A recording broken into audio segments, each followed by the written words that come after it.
Bom dia, meu nome é Joyce Palhares e esse é meu trabalho de polarização da matéria eletromagnetismo eletrodinâmica. E eu vou falar sobre a definição do que são as ondas polarizadas, os tipos de polarização que nós temos, quais são os processos de polarização e onde nós podemos aplicar esses processos. Bom, começando com a definição do que são as ondas polarizadas.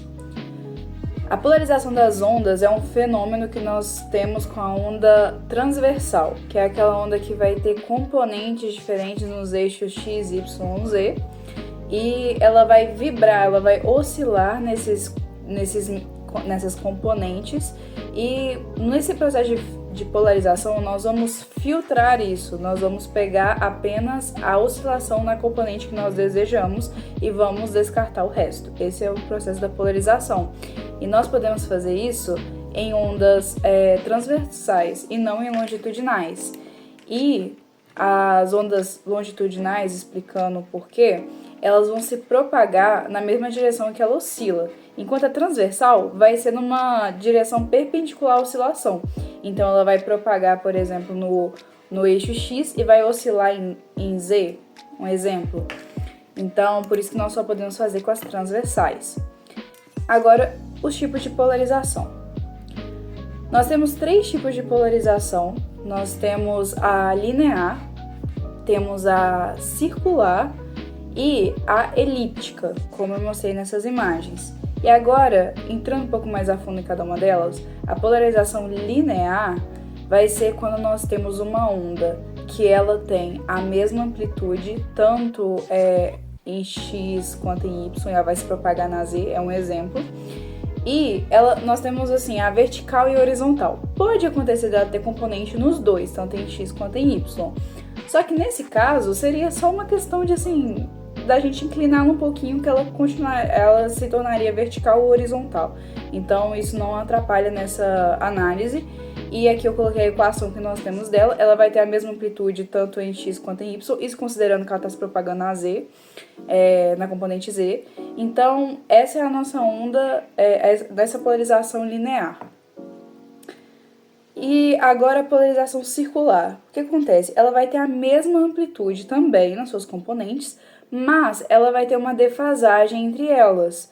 Então, nessa defasagem, eu vou mostrar mais pra frente numa simulação, que então quando ela for chegar ao final, cada hora, como ela vai estar defasada, ela vai ter uma resultante numa forma circular. Então a gente consegue analisar por meio dessa equação dela que ela tem uma defasagem entre uma componente e outra, e por isso que gera um resultante circular. E agora, a elíptica, ela é como se fosse a circular, só que aí tem um agravante, que seria a questão que as amplitudes das componentes podem ser diferentes. Então ela não vai ter o circular, ela vai ficar de uma forma elíptica mesmo. Então pode ser por essa questão de ter pode ser tanto pela amplitude quanto pela defasagem. Se ela for defasada, no caso de um múltiplo inteiro que seja diferente de um múltiplo de 180 graus, aí eu vou mostrar mais pra frente na simulação, que acontece essa defasagem que vai se fazer ela ter uma resultante elíptica. Bom, agora processos de polarização. Eu vou abordar aqui 4 processos de polarização. Tem o filtro polarizador, que a gente vai trabalhar com barrinhas metálicas, que vai ser esse filtro polarizador, que vai trabalhar por meio ele vai induzir uma corrente nessas barrinhas de metal. Isso vai fazer com que a onda seja refletida e ela não passe pelo filtro. Temos o processo de refração, que vai ser quando a gente altera o meio pela qual a onda está passando. Então, a onda vai acontecer uma mudança de velocidade nela. Temos a reflexão, que no caso a onda não vai ultrapassar esse meio, ela vai voltar pelo meio por onde ela veio. E temos a dispersão, que é quando ela vai encontrar um objeto dispersível, que vai realmente dispersar a onda. Então agora, aprofundando um pouquinho mais em cada um, esse filtro, como que funciona? Como está mostrando aqui na imagem, nós vamos ter essas barrinhas metálicas, pode ser de cobre, e quando a onda passar, Vamos pegar esse exemplo desse filtro aqui que está na horizontal. Quando a componente que está na horizontal passar, ela vai induzir uma corrente nessas barras que vai refletir a onda, não vai permitir que ela passe. Então, apesar de ser meio contraintuitivo, quando a onda com a componente horizontal passar por aquilo ali, ela vai ser refletida, ela não vai passar. Então, por aquelas frestas, o que vai passar, já que nós temos a barrinha assim, o que vai passar é a componente que está nessa direção, é a que está vertical, porque ela não vai ser refletida. E aí nós vamos ter no final, como mostra aquele quadradinho, no final que nós vamos ter a resultante, vai ser a polarização linear, vai ser ela apenas na vertical. E agora eu vou mostrar um vídeo de professores de uma universidade, vou colocar os créditos para ele, vou colocar a referência, deles trabalhando com essa questão desse filtro, colocando em prática, para que seja possível ver, colocando em prática como acontece esse processo da reflexão e com um medidor para conseguir ver a intensidade da onda. Aí, como vocês podem ver, ele está colocando o nosso filtro polarizador, a onda está na vertical. Como o filtro está na posição vertical, repare que o objeto, o medidor, ele não está conseguindo medir onda nenhuma, porque ela está sendo refletida por essa corrente induzida nesse material. Então ela está induzindo essa corrente que está refletindo, então o medidor não consegue ver nada, como ele está mostrando ali, a questão da indução. E aí, quando ele gira o nosso filtro polarizador, agora a onda continua passando na vertical, então o objeto, ele consegue... o medidor ele consegue ver o valor da onda, ele consegue medir porque ela não foi filtrada nesse caso. Agora o processo de refração. O processo de refração é o que eu falei sobre mudar de um meio para outro. E quando isso acontece, a velocidade da onda vai mudar. E nós sabemos que a relação do comprimento da onda é a divisão entre a velocidade dela e a frequência. A frequência não vai mudar, mas como a velocidade ela vai, então consequentemente o comprimento da onda também vai mudar. E é por isso que acontece isso que eu coloquei até um exemplo bem bobinho da questão do lápis ali mergulhado no líquido, porque é um exemplo meio clássico que nós conhecemos, que é quando a gente coloca um objeto num determinado líquido e ele parece que está torto, a gente vê meio regulado ali aquela imagem que nós estamos vendo. É por causa disso, aconteceu essa refração.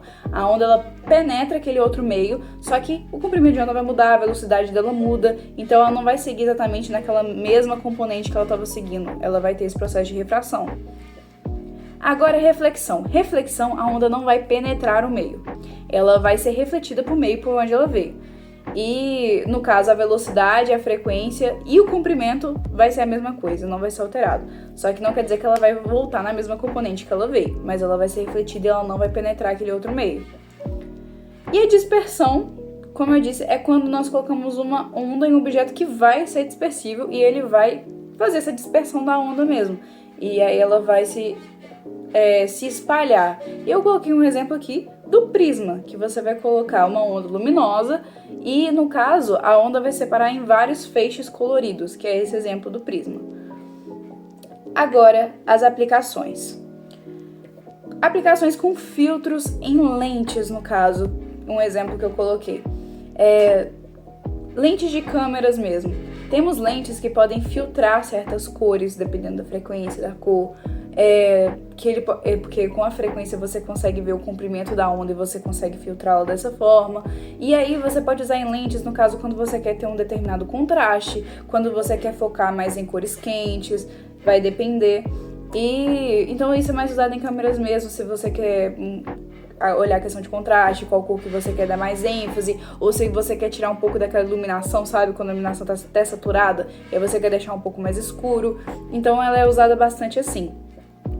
E eu coloquei aqui também um vídeo desses mesmos professores da mesma universidade, mostrando como que é a aplicação desses filtros nessa parte de lente mesmo, como que vai, quando você vai girando, no caso nós vamos ter uma